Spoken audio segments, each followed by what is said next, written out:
అందరికీ జై భీమ్. నేను Rajesh Mahasen. Welcome to Mahasen media.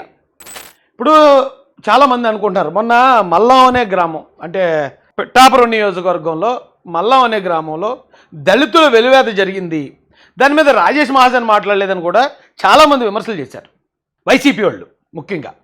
నేను దీని గురించి ఒక ఎగ్జాంపుల్ చెప్తానండి. గతంలో సినిమా వచ్చింది అలీబాబా అరడజన్ దొంగలు. ఆ సినిమా హీరో రాజేంద్ర ప్రసాద్ గారు. దానిలో అరడజన్ దొంగలు ఉంటారు. ముగ్గురు దొంగలు ఒక గ్రూపు, ముగ్గురు దొంగలు ఒక గ్రూపు. వాళ్ళిద్దరూ పోటీ పడి ఆ రెండు గ్రూపులు దొంగతనాలు చేస్తూ ఉంటే ఎవరైతే రాజేంద్ర ప్రసాద్ గారు, ఆయనేమో ఇన్స్పెక్టర్, ఆయన పట్టుకుని చూస్తుంటారు. అది సినిమా. ఈ దొంగతనాల్లో వాళ్ళు ఒక దొంగతనం, ఒక వెరైటీ దొంగతనం చేస్తారు. అందులో ఏంటంటే, ఎవరింట్లో అన్న ఒక వ్యక్తి చనిపోయాడు అనుకోండి, అతను చనిపోయిన శవాన్ని అక్కడ పెట్టుకుని అందరూ ఎడుతూ ఉంటారు, వాళ్ళ బంధువులు అందరూ. ఈ దొంగలలో ఆడవాళ్ళు గెటప్, వాళ్ళ బంధువులు గెటప్ వేసుకుని వెళ్ళిపోయి వాళ్ళ ఒరిజినల్ బంధువులు కూడా పక్కకి లాగేసి వీళ్ళకి అక్కడ కూర్చొని తెగ ఏడిసేస్తూ ఉంటారు. అసలు వీళ్ళెవరు ఇంతలా ఏడుతున్నారని సొంత బంధువులే ఆశ్చర్యపోయేంత ఏడ్చి దొరిలేసి ఏడిచేస్తుంటారు దొంగలు.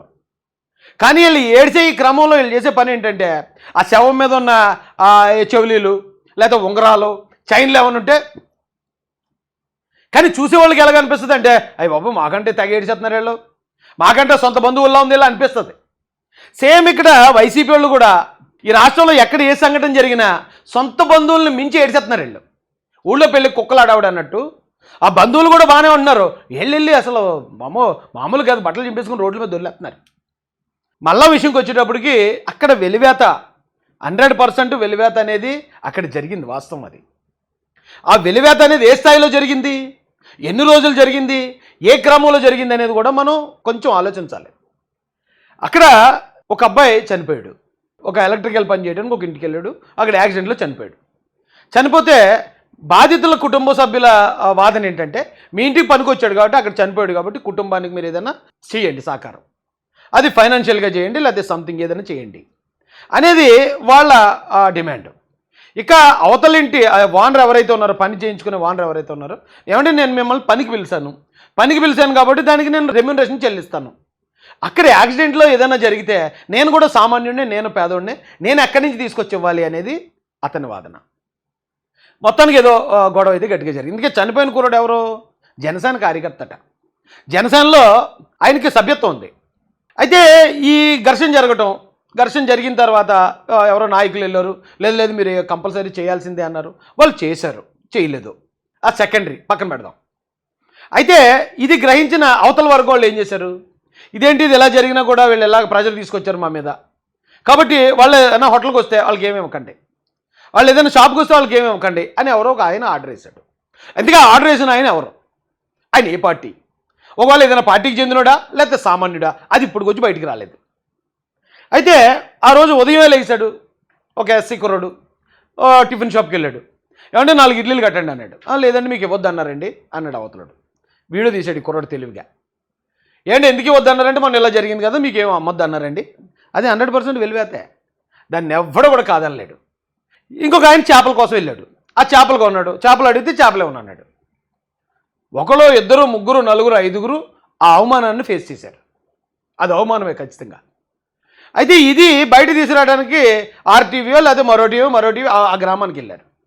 వెళ్ళి అడిగినప్పుడు అవునండి మేము వెళ్ళాం కొనడానికి, వాళ్ళు ఇవ్వలేదండి. ఎప్పుడు ఇది డెసిషన్ తీసుకున్నారు, అప్పుడే తీసుకున్నారు. ఆ రోజు ఉదయం తీసుకున్నారు, మధ్యాహ్నానికి అది బయటకు వచ్చింది. బయటకు వచ్చిన వెంటనే ప్రభుత్వం మొత్తం అలర్ట్ అయిపోయింది. ఇమ్మీడియట్గా అక్కడికి ఇన్స్పెక్టర్ గారు వెళ్ళారు, ఆర్డీఓ గారు వెళ్ళారు, జాయింట్ కలెక్టర్ గారు కూడా వెళ్ళినట్టున్నారు. ఇమ్మీడియట్గా వెళ్ళి 2 వర్గాలని కూర్చోబెట్టి, మీరు ఎలా అంటాం తప్పు కదా, మీరు ఎలా చేయటం ఇది కదా, మొత్తానికి ఏదో సామరస్యంగా అక్కడ ఏ పరిష్కారం చేశారో మనకు తెలియదు. కానీ బాధితులను పడుతున్న వాళ్ళు ఎవరు కూడా బయటకు వచ్చి ఒక ధర్నా చేయలేదు. అక్కడ పోలీస్ స్టేషన్కి వెళ్ళి మమ్మల్ని వెలివేశారని ఒక కంప్లైంట్ ఇవ్వలేదు. లేదా నేను అడిగాను ఏంటి ఇలా జరిగిందంటే మేము రాబోతున్నాం అంటే, లేదనే ఇక్కడ అంతా కూడా సెట్ అయిపోయింది, వాళ్ళు మేము కలిసి బతకాలి కదా, కాబట్టి ఇక్కడికి ఎవరూ రావాల్సిన అవసరం లేదు, మిగతా నాయకులను కూడా మేము వద్దన్నాం, ఇక్కడ మాకు అంత అన్యాయం ఏం జరగలేదు, ఈరోజు ఉదయమే 4-5గురితో అన్నారు వాళ్ళు, అంతే తప్ప అంతకు మించి రోజుల తరబడి మా మీద అన్యాయం జరగలేదు, మీరు రావద్దని నాకే చెప్పారు. నాకే చెప్తే ఓకే, అది నిజానికి అవమానమే, నిజానికి వెలివేతే. కానీ బాధితులే అక్కడ రాజీ పడ్డారు.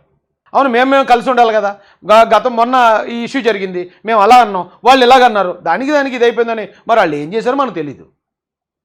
వాళ్ళే కాంప్రమైజ్ అయిన తర్వాత నేను వెళ్ళి ఏం చేయాలి, లేకపోతే గవర్నమెంట్ ఏం చేయాలి, పవన్ కళ్యాణ్ గారు ఏం చేయాలి, అక్కడ అది నాకు అర్థం కాలేదండి.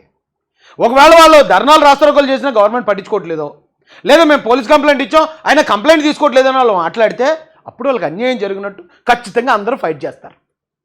దీన్ని చాలామంది నాకు ఫోన్లు చేసి, అన్నా పవన్ కళ్యాణ్ గారు మీకు అప్పుడు అలా జరిగింది కదా మీ ఇద్దరికి, ఇది మంచి అవకాశం మీకు, ఈ టైంలో కనుక మీరు దళితుల పక్షాన్ని తీసుకుని పవన్ కళ్యాణ్ గారి మీద కనుక మీరు మాట్లాడితే పవన్ కళ్యాణ్ గారు దళితుల్లో వాషౌట్ అయిపోతారు, మీరు హీరో అయిపోతారు అన్నారు. కానీ ఎలా మాట్లాడాలి? బాధితులేరి ఎవరు మన పక్షాన్ని నిలబడి మాకు న్యాయం చేయండి, మాకు అన్యాయం జరిగిందని మాట్లాడేవాళ్ళు లేరు అక్కడ.